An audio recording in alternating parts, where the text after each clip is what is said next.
think for collectors, it could be interesting, right? Some fine wine is like bragging rights. Could you have like your fantasy wine league where you've collected all of these bottles, and it's not actually a fantasy because you own the NFTs that say you had the this collection of wines, and if the wine is killed, can the NFT have a kill switch, right?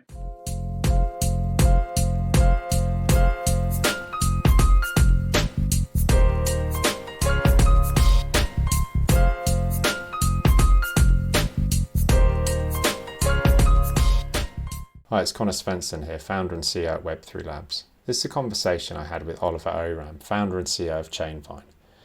In this enlightening conversation, I learned all about the many ways in which Web3 technology is applicable to the wine industry. Some of the points we covered included why tax authorities such as HRMC are interested in blockchain and wine, and this isn't just for drinking it, the differences between fine wine versus batch wine and the implication for tracking batches of these as a result of it, virtual labelling and other opportunities relevant to consumers, and of course tokenisation of wine. The ways in which the wine industry is embracing Web3 technology is already quite broad. I really enjoyed learning more about the intricacies of how it all fits together thanks to this conversation with Oliver. Oliver, it's great to have you on the podcast here today. Always like to start by asking our guests how it was that they first got interested in Web3 and what was it that was their journey that took them from this passing interest to actually being immersed in it full time. Thanks for having me on, Conor. And it's a really interesting question because I hadn't really paid much attention to Web3 until I found myself in Web3. So I'd actually started my journey in around 2014. I came out of the last sort of financial crash, and I studied a new degree which was mainly in international management with a focus on China and supply chain. And one of the courses I studied was decentralization in economics, and that's the process of actually decentralizing from a command sort of type of government system to a more decentralized system that actually created great economic gains for China when it did it. At the same time, I was also, very interested in Bitcoin, but more interested in the technology that was used to basically secure distributed currency with no central authority, which I found fascinating. And I still think today it's one of the best white papers there, purely because it's 8 pages long and not like the 40 blockbusters you see and you're still not clueless after you read them. So I found myself in Web3 when it's sort of just been coming up, and there's been a lot of talk, I would say, since last year on Web3. And I've done a couple of panels recently at events in London. So one is like Web3 Metaverse, and it all sort of goes back to where I began with blockchain and distributed ledger and how Chainvine came about. So I found myself in Web3 really just from doing. And so it's really that I guess that decentralized model that comes with it around being able to not have that single entity that is trusted, so to speak. And with Chainvine, clearly you're very much embracing this with respect to the work that you do and the products that you've been building there. And is it fair to say it tends to be aligned with the sort of supply chain type use cases? Yeah, supply chain in wine and spirits. So very much about protecting what you're drinking and making sure you're drinking the right thing. And wine and spirits is a really interesting part of supply chain because there's 2 factors to it. You have your bulk wine, you have your fine wine, and we can look at fine wine a bit later in NFTs if you like. But it's a critical supply chain in many ways, highly taxable good, and it's very distributed. Right, so you'll see wines from all over the world. If you go into an off-license or supermarket in the UK, or even to a restaurant, you'll probably, some restaurants you'll see maybe up to 40, 45 different countries listed there. And how do you manage that? How does anyone get any information on that? And I thought the best way to do that was to use a distributed and permission type of platform to begin to understand what you're drinking. And in fact, when I first started Chainvine, when it was founded, the focus was actually on taking out fraudulent fine wine. But I didn't believe that paper certification worked at all there. And I wanted a very secure way to digitize that physical good and make it as fraud proof as possible, or make it quicker to catch those doing bad things in supply chain. And it was decentralized technology and platforms in that way that I saw as the ability to do that, and the ability to share data or permission people to see data that you generally wouldn't otherwise do. But yeah, that's why we did it. So the fraud was kind of the initial piece, but where have you found that you've, I guess, focused the most? Because I mean, it's very enlightening for me just hearing this initial part where you're talking about the fine wines versus the bulk. But where have you sort of found the most traction thus far? So I'll just enlighten you a bit more on the fraud piece. So I don't know if you ever saw the documentary Sour Grapes. It was an Indonesian chap, Rudy Kurniawan, and he, for 10 years, probably made around about 50 million US dollars. He was put away for 10 years. He's just been extradited out of the US after serving his sentence. And it just goes back to why we're using the digital aspect there in a decentralized way, and that solid identity, if you like, that comes with blockchain. I mean, Rudy was extremely good at paper forging, and that was the main thing, how he tricked people. So that was the initial thing there, fraud, because we had a very powerful case in using distributed ledger and blockchain, and that was around the identity piece. Where we found we had most traction was around about 3 years ago, no, 4 years ago now, actually. COVID sort of lost one. Yeah. So around about 4 years ago, we developed our first MVP, which we called Intelligent Wine. And we were actually using a mixture of technologies there. We're using distributed ledger and IoT devices, Internet of Things. Could be hardware or an IoT, simple like a QR code, if you like.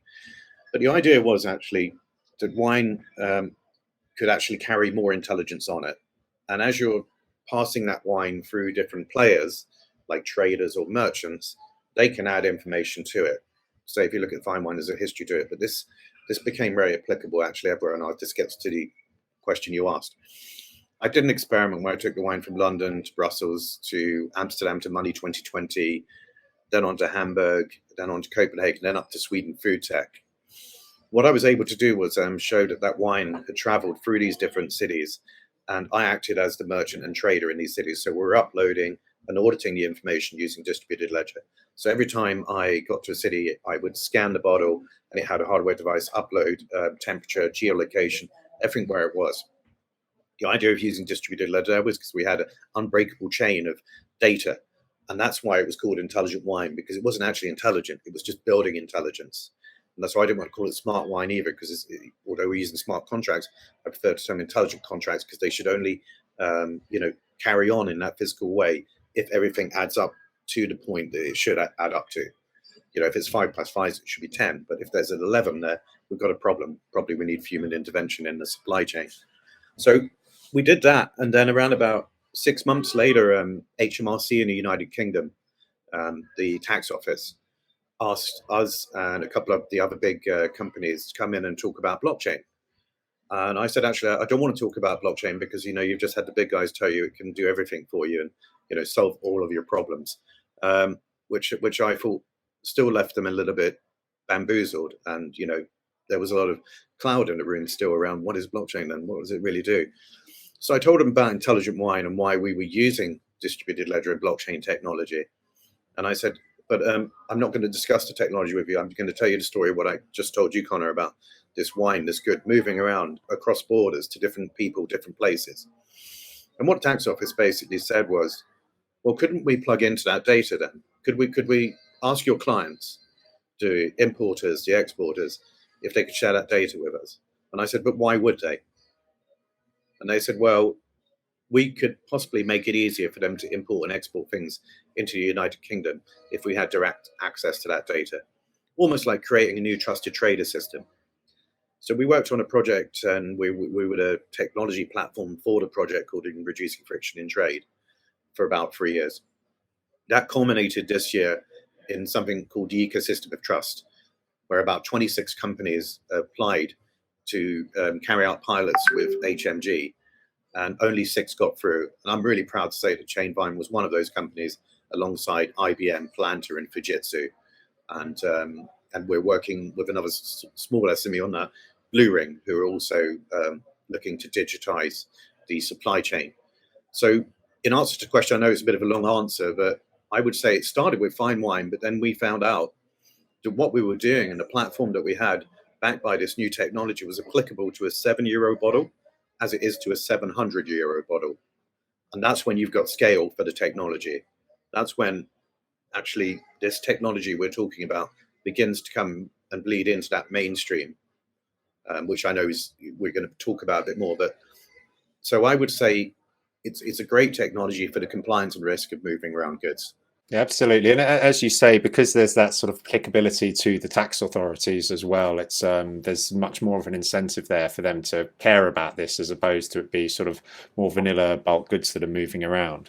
Well, one of the things I wanted to ask a little bit about too, because this is something that is always kind of a challenge with DLTs. Of course, provide this immutable you know, store which can't be tampered with, but the weakest link always is at those points where you have a human involved. And so where, for instance, in the sort of experiment that you did where you carried the bottle of wine around, you had the IT device with it, what is there a lot there in terms of tamper evident technology for these sorts of things at this point in time, so that you can ensure that someone can't, say, go around with the device and say that they're carrying a bottle of wine, but then not necessarily have the bottle of wine with them, so to speak? Yeah, I believe nothing is bulletproof in this, but I would say this, that by using this technology, by using that immutable feature, we're going to just catch the bad people a lot quicker. So what it does, in essence, what HMRC have said to me is basically what you're doing is it's allowing us a more purer form of data, and thereby we can concentrate on the bad guys. And I believe actually the way in which we made the platform was, and I got told this 5 years ago, I mean, there's a French friend of mine who said, well, look, if you're going to do that for wine, Oliver, you better make sure it's as simple as anything for somebody to be able to comply and use the technology. So literally taking a smartphone and scanning. First part of that answer would be make it as simple as possible. Is it 100% bulletproof? No. Is it 90% better than current process? Yes. Yeah, no, it completely makes sense in that regard. And so just trying to visualize what it would look like then. So you'd have these types of devices, I guess, with a fine wine. If it's an individual bottle, there'd be something associated with the box or whatever it's kind of contained within. But then with I guess the bulk wines, it might be on a case basis or even crates of them, that you'd have this so that you can kind of track that throughout. And so, yeah, is it kind of as simple as that in terms of how it would kind of look, the technology part on the IT side? Yeah, actually, you've summed it up pretty well. And the great thing about distributed ledger and blockchain is that ability to fractionalize. So it's the scales of economy, right? So on a fine wine, you're going to go more deeper into the identity of that one bottle, especially if it's worth, quite a few £1,000s.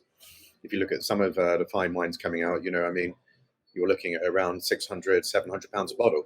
So will you spend an extra £5 or £10 to secure that? If the investment goes up, as it has this year on some of the Bordeaux fine wines, from £600 to £1,200, probably because of it's beating inflation and interest rates. If you're looking at bulk wine, you might sort of create an identity or entity around 5,000 bottles, if you like.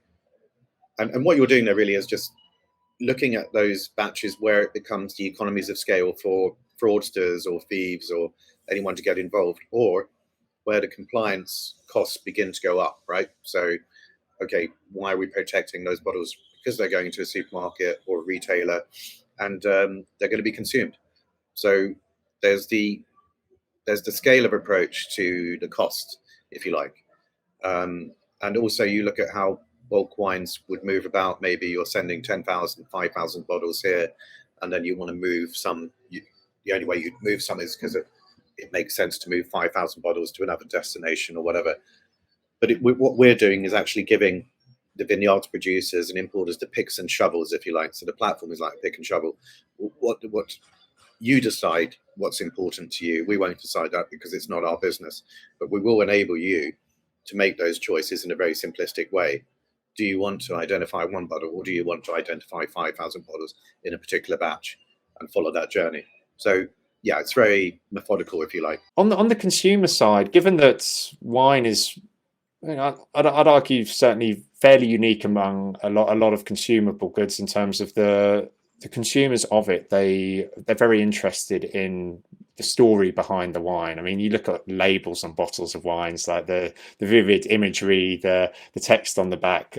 Presumably, you've also thought about some angles with all of this for consumers as well, because I'm sure many of them would be interested to have a bit more information about the genuine provenance of the wine that they're drinking. Yeah, it's a really good question, and it goes to actually. There's a couple of aspects there. There's there's the consumer, you know, sort of enjoying the culture of wine, because the wine is very much about culture. I consider it sort of like art. No year is the same, if you know what I mean, because of it's all reliant. If you look at interesting article today, they were saying that in the UK maybe we'll be very good at having our own Pinot soon and nice still red because of the excess heat we're getting now every year. And if that's a good or a bad thing, potentially is probably good for English winemakers. Not sure about the entire globe, but what's interesting from a consumer point of view is two things that are coming up, and that is EU regulation. So a new EU regulation came out last year that should be enforced by September, and that is around about ingredients and the energy used in making wine. So the producers will have no choice but to actually give this information to the consumer. Now, that hits another problem, right? Because of there's a lot of labeling already on wine and spirits, and essentially there is no more room to put this labeling, and it costs money, right? Paper, glue, and everything around producing a bottle of wine costs money. So at the same time, around December 6th last year, when this new law was passed, the EU was also recognized that they would allow for digital labeling, perhaps via a QR code, to show some of this information digitally. So it would enable a consumer to scan that, get the ingredients, the energy to make the product. And I think this will be applicable in the future to most products, right? Because of, especially now when we're getting global shortages in the supply chain. It's another horrible story in the Times today about, you know, people being fooled like the old horse meat scandal and such. So will we become shoppers that are more digitally savvy, and will we be able to connect with our producers of our goods?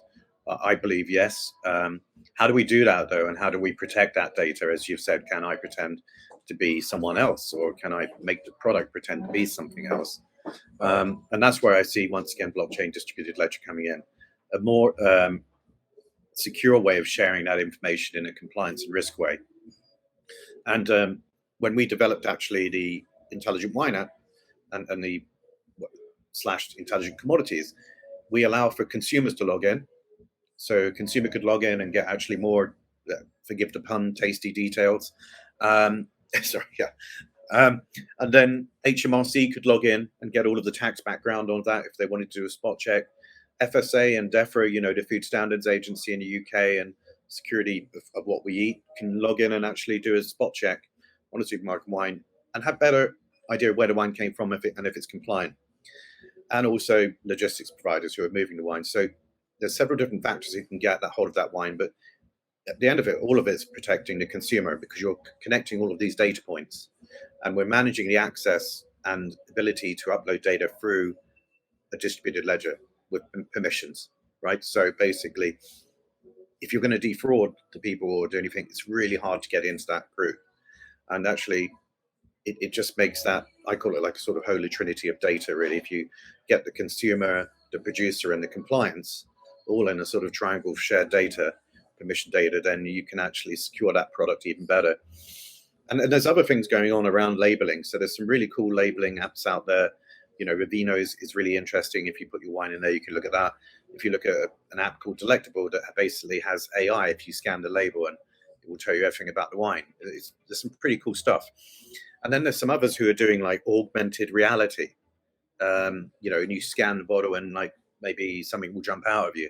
And we're working with a company, you know, collaborating on a project, and they showed me some of their augmented reality around the wine.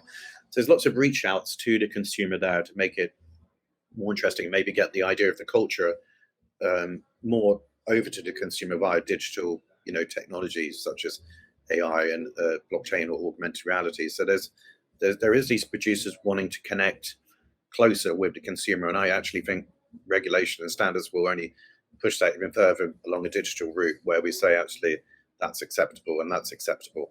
And certainly with this idea of having labels that, whether they exist more digitally than, well, in terms of the majority of the information being held digitally, what one area that one would think that will need to evolve more is kind of the friction for doing this, because people don't want to have to be, whilst people are on their phones more than they should be, we don't want to just be forcing them to do that more and more. So I guess there's almost an angle where, like you say, next generation technologies, as they get to a point where there is a mass sort of adoption and you have that, the equivalent of the iPhone moment for whether it's AR or some sort of wearables that just provide that more seamless experience without having to keep fumbling in your pocket to get a device out yet again to read the information you want to about a product that you're looking to purchase.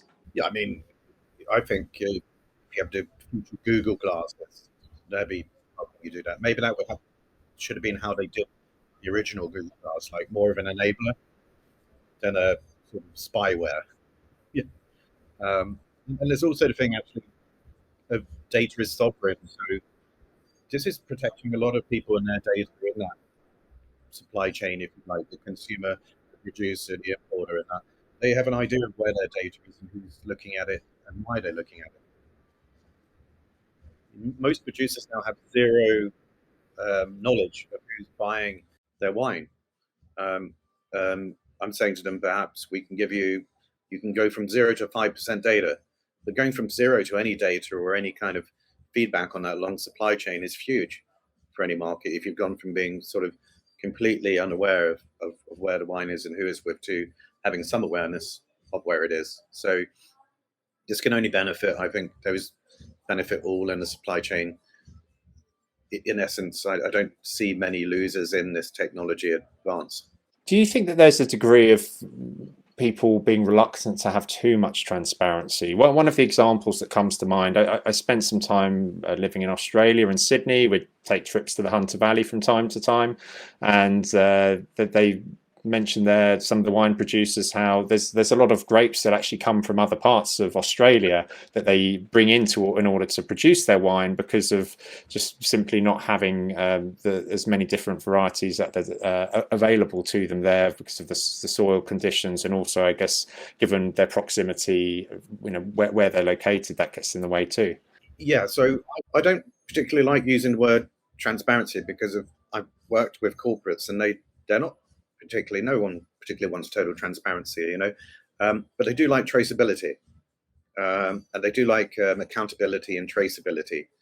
And you're right about the grapes coming from different places. So on our platform, basically, we encourage the producers, because most producers will want to show the grape mix in their wine, and we have one chateau that. It's sort of an urban winery, right? So they're bringing grapes in from all over Europe, which is pretty cool, because you've got this sort of decentralized grape growing, if you like, coming into the chateau that's in Amsterdam, which is really cool by the water. And they're just making all of the wine there. So it's like you've got this history of the wine, right? So grapes from this region, but the wine was made there. And there's a sort of collaboration going on there. So I don't think anyone's going to say, in this case, like, because everyone's going to use their mind and go, well, how many vineyards do you have, in Amsterdam, probably growing grapes? There's no room for it. So they don't mind, I believe, in showing that their recipe. Like I said, it's always about the art of making the wine itself. And that is the trick. So you'll see a lot of good, English sparkling wine now. And a lot of those vineyards in the south of England and around will probably, you may not see who makes the wine, because they may have borrowed some artist, and I call it an artist, from France or potentially Italy, come and help them make their wine. Because obviously, these are the classic wine regions in Spain. So they may just be on loan, but they can't, because they're working for a named chateau, they're not going to turn around and say they're helping this UK one out in the making of the wine. So you're interested to see that. So it's sometimes about hiding the artist, not necessarily the ingredients, if you know what I mean. Sort of, I know KFC has the Colonel's secret recipe, and we all know who the Colonel is. It's sort of vice versa there. Absolutely. And with the sort of cross-border nature of this, of course, when you're dealing with one country, you have these different agents, government agencies such as the tax authority, food standards agencies, and others involved in the mix. But whilst the underlying technology can naturally cross borders, there's no doubt some challenges with having the requisite relationships with with the various different governments or government departments here. And so, do you see that that being something that's going to be probably the most significant hurdle here for more widespread usage of this sort of technology? Yes. So it's a really good question. So for the first three years, we worked between Australia and the UK on a project.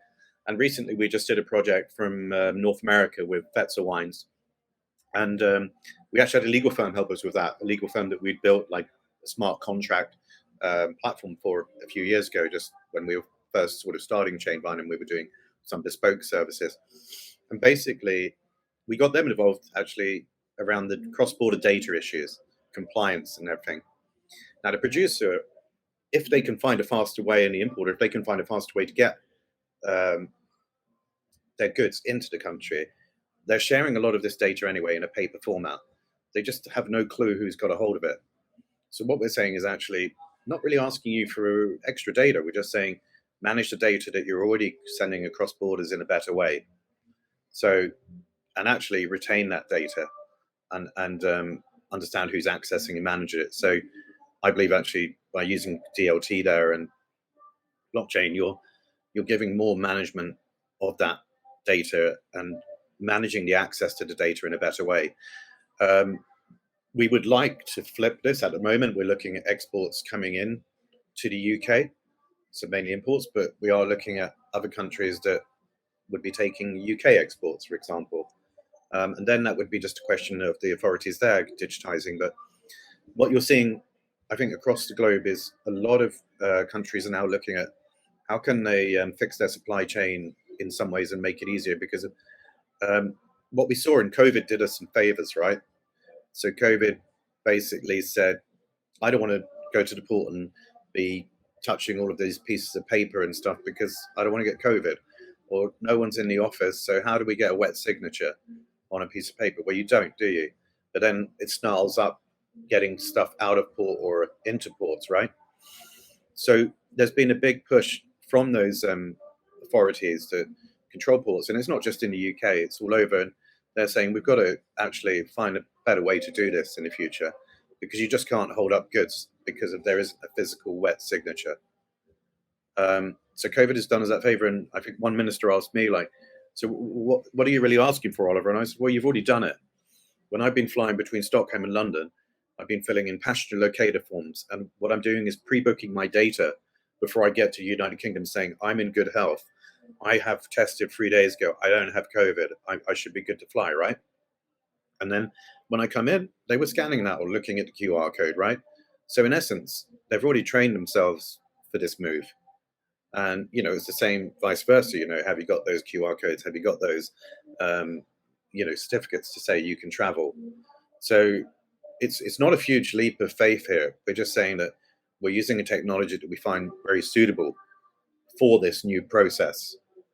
And it's the eye on the process, really. And then we can discuss the technology that secures it. But if you're giving everyone sort of a hard, credible identity, and it goes back to what you said about the transparency. I like to call it traceability. And when people say, "Oh, blockchain is totally transparent," blockchain requires no trust in a system. That's absolutely wrong. It doesn't. It provides very good traceability and transparency up to how you want it to be transparent in some cases. And in terms of trust, it doesn't replace trust. It does reduce the cost of trust. And that's one of the, actually, I think I copyrighted that, reducing the cost of trust, because that's the best way to explain it in a couple of words. Because of what are we trying to do? We're trying to give the importers and producers back better margins on their goods, because at the moment they're spending too much to move goods around. And that mainly is compliance issues. And who gets hurt at the end of the day mainly the producer and the consumer. Does the producer go out of business or stop dealing with a certain country because it just becomes a barrier to trade, because of they just like it's too costly. And we've seen that, in the early days of Brexit, that some small SMEs were like, we're not going to send any more stuff abroad, or we're not going to import from EU because it's just too expensive, and the exporter doesn't want to get involved in all the paperwork. So the idea is really just to make things easier and comply with standards in a far simpler way. I hope that answers that question in it. Yeah, it does.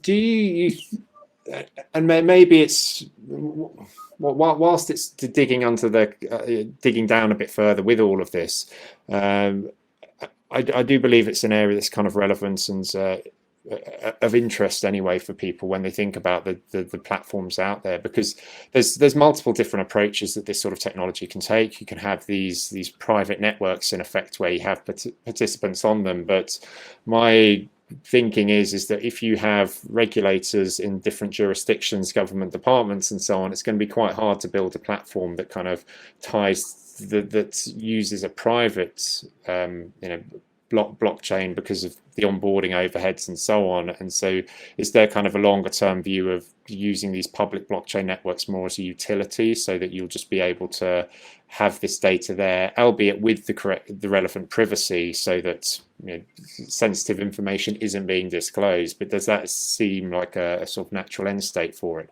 Potentially, yeah. I would say interoperability is the key here. So no one is going to own all of this.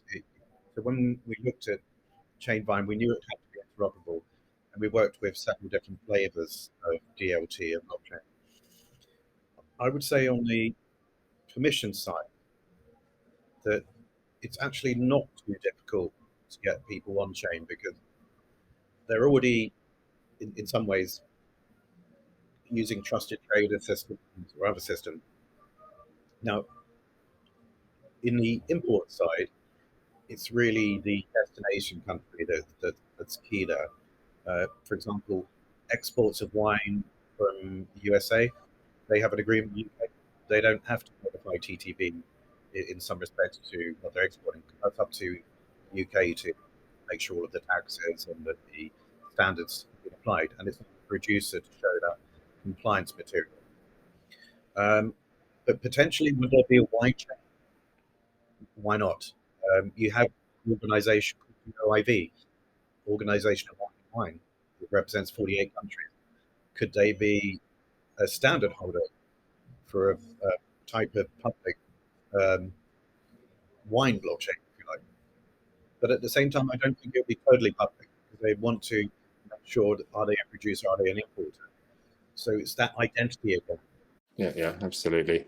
And I guess naturally, kind of moving on from that, there's certainly been projects out there and people trying to launch a lot of, make use of technologies like NFTs for scarce goods. From a personal perspective, whilst there's been this incredibly speculative market, it's been very frothy the last couple of years in NFTs. Long term, I see it as very much so a key building block of really Web3 technology, because of their provided there isn't that speculative aspect in it, it's a great way to represent a physical good as a sort of digital twin in a way that's well understood and has straightforward interoperability as well. Has much of this stuff kind of bubbled up within the world of wine so far? It's not an area that I'm as well versed on, but and I'd imagine that there's certainly, especially when you talk about things like provenance of fine wines, or potentially almost gimmicks that these producers might put together as well to sort of dip their toes in the water. Is it something that you've seen much of, and also is it an area that you think could remain as it is, or it's likely to change? I think there's been quite a bit of interest in the wine world on NFTs, and there has been projects, I've seen them. I would say it's dressing up an old thing that we've been doing for a while, basically giving the wine a blockchain identity. But on the marketing side, I would say you're dead right. And I think for collectors, it could be interesting, right? Because some fine wine is like bragging rights. So, could you have like your fantasy wine league? where you've collected all of these bottles, and it's not actually a fantasy because you own the NFTs that say you had the this collection of wines, if you like, and if the wine is killed, can the NFT have a kill switch, right? I was going to ask that. What happens when the wine gets drunk? Well, if you look at was it Overstock.com? They did like the hoodie, didn't they? NFT for a hoodie, and I think they sold one for like something crazy, like $20,000 or $30,000, and they put a kill switch on it, right? If the hoodie got destroyed or stolen, so they would just remint the NFT. Potentially, you could do that for fine wine, but I think at the moment it's very much a marketing gimmick. I think the wineries themselves have a lot of pressure. Some of them, the ones, the up and coming ones, they obviously want to get their brand out there, and they want people to take notice of them. So hey, NFTs are in the news today, so let's stick an NFT on that. In some way, like there's some interesting perspective around NFTs and on art on wine. So I go back to the art again, the art of making wine and the culture of wine. But some wineries also actually use artists on their bottles. So potentially, could there be a digital rendition of that, year and label if it's unique to that bottle? Yeah, then I totally would say NFTs are quite cool then, because if you're holding on to that wine in many ways in your collection, in your digital memories, and some of the artwork and labeling is really good. These wineries spend a lot of money on bringing in artists to do their wine, and it's for them, it's not a gimmick. It's like they really appreciate their wine and they want to portray it in the best possible light. So would NFTs be a great collaboration there on that unique artwork? Yes. And of course, there's the fractional ownership aspect too for fine wines as well, for those people who'd like to own a tiny little piece of one anyway, but wouldn't be able to afford the prices of some of the really high-end fine wines there. That's a classic sort of blockchain play there in distributed ledger. I mean, it's like, most fine wines you won't actually receive them yourselves unless you drink them, because you don't want to take them out of bond. But could you set up a fund where you all could fractionally invest in some fine wines? Because if you look at the state of interest on fine wine at the moment, it's going through the roof. Some bottles up 90%, on the Bordeaux side, and then champagne's up by 60 to 70% for some years. In 1 year, it just totally beats inflation and everything like that. And it's an asset class that more and more people are looking at. So yeah, I think there's a potential for that, and I think the wine world can also use the technology to reach out to a more diversified crowd that it hasn't ever reached before, and actually make wine, take it out of the kind of perceived image of what it is now, right? And the fine wines are just for a few elite who can afford them. They don't mind dropping a couple of grand or $5,000 on a case. But could that open up to others who couldn't probably think about buying a bottle for £600, but there's 6 of them going at £600, and then they're all up £200 in a year or so, on that totally makes sense to me. And it's the fractional side of the technology again that makes that possible. This is more a sort of thought experiment on my part, but certainly seeing with things like DAOs, where you have these communities, and they did a good example like the Constitution DAO, where they tried to buy the US Constitution. You could theoretically have DAOs that buy and invest in fine wine, but would there be a mechanism by which fine wine could actually be distributed to its owners? Because I'm very much thinking out loud here, but certainly if you had a DAO type structure, you bought a bottle of wine, there might be a governance proposal to say, hey, let's crack open this bottle of wine. But of course, unless people have the physical proximity, it's not like they'd be able to partake in that. But then if there was some way, and again, I'm not aware of the limits here, but certainly I know that bottles of wine don't tend to stay good when they're open for a long time. But is there some way that you could separate out parts of it to share it with a community so they can each get their part? If you look at wine and futures, right? So if you look at en primeur wine, right, you're usually buying that before it's been bottled. So you're buying it literally in the cask, if you like, or the barrel, yeah. And that is literally what you're talking about. So it's already been done, that process. It's just, could it be managed better? Because at the moment, all of your investment in that wine will be with a negociant. And depending on what system that negociant uses, you might not ever see a wine if the negociant sort of drives off a cliff or, gets lost. But most times that doesn't happen, luckily, unfortunately. So I think actually there's just a better way to do that. And I think with packaging changing. So if you think about UK is actually a really good example of this. If you go back to the bulk wine case. So a lot of bulk wine is shipped into the UK, and then it would be bottled in the UK. So it's sealed from departure. Then it's unsealed here, where it goes into a bottling unit. And then it's maybe sent to somewhere like Sweden or Germany or Scandinavia. So what you're saying is actually, could that be made possible for a bottle of 600 or 1,200 pound bottle of wine? Yes, but there would be costs involved. But at the cost of that wine, you probably wouldn't mind. So could we virtually separate a bottle, reseal those bottles, and could we be toasting next week in 5 different corners of the world? Potentially, with today's supply chain and technology, I believe that would be possible. Would people get into it? I don't know, but yeah, it can be done. You've certainly got a passionate communities with some of these DAOs out there, anyway. So one likes to hope. Yeah, no, that's fascinating to hear. Especially so. Whilst it's going slightly off topic, but it's still very much so wine centric. When you see these stuff from certain countries in the supermarket, or whenever you buy a bottle, could some of those have actually been, whilst they were produced in those countries, they actually got bottled in the UK? Yeah, absolutely. So Australian wine gets shipped on bulk here, and it will be bottled for a market, such as maybe Sweden or Germany, and produced in Australia but bottled in the UK. Okay, fascinating. Yeah. The more I learn about this stuff from you, the more you can kind of see the multifaceted ways in which the technology is very rife for it.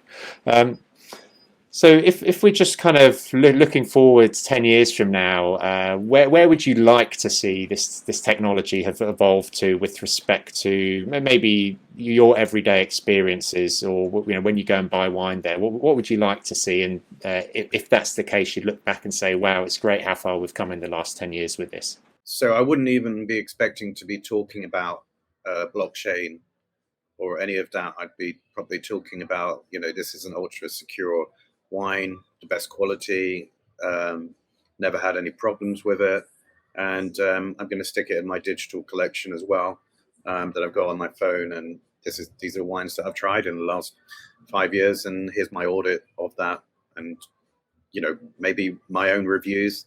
It could be turned into something like a Metacritic, and authenticated by a distributed ledger, but no one will really be talking about it. It's like, you don't say I'm going on the internet, really. You say I'm just going to Google that, or I'm just going to check my Instagram or something like that, right? Or TikTok, because you don't say I'm going on the internet. I just say I'm Googling something, or it becomes a different experience in many ways. Like remember the old days of Wi-Fi routers and stuff like that, and everything is just such a different experience now. So I think the experience of these technologies will be that you won't really even know they're there, but you'll have the security that they're working behind the scenes. Absolutely, that'd be a good place to be. Yeah, I think on the fine wine, it'd be really interesting on tokenization, right? So that kind of goes to about the DAO, and could that be pushed back further? Yes, and I think it's sort of like creating like a Netflix of grapes. Yeah, no, there's so much opportunity with it all. So just wrapping up our conversation here today, if people want to reach out to you, Oliver, are there specific social media platforms that you're active on? Yeah, you can get me on Twitter, you can get me on LinkedIn. Those are the main 2 platforms. You can reach out to me directly at Chainvine, or you can just say, right, Oliver, I'd like to buy you a glass of wine and hear your thoughts on it, which I'm also open to. Yeah. I think that's definitely the most compelling offer there. Yes. Well, Oliver, it's been absolutely fantastic speaking to you today, and just really enlightening as well to get so much insight into the wine trade, as well as just these nice crossover points with DLT and blockchain, and how it can certainly be a great force for good within the industry. So thanks, Conor, and I appreciate the questions. Really enjoyed discussing it with you. Good stuff. Cheers. Cheers. Hi, it's Conor Svensson here again. I hope you enjoyed this episode. I'm really excited to share with you that I've written a book, The Blockchain Innovators Handbook, a leader's guide to understanding, adopting and succeeding with this disruptive technology. I've been wanting to share my learnings about blockchain and Web3 for a number of years with a wider audience, and I'm really excited that I can do this now. This book covers everything from the fundamentals of the technology through to opportunity identification and implementation for your business to ensure that you can be one of the big beneficiaries of the wider transition to Web3 that's taking place now.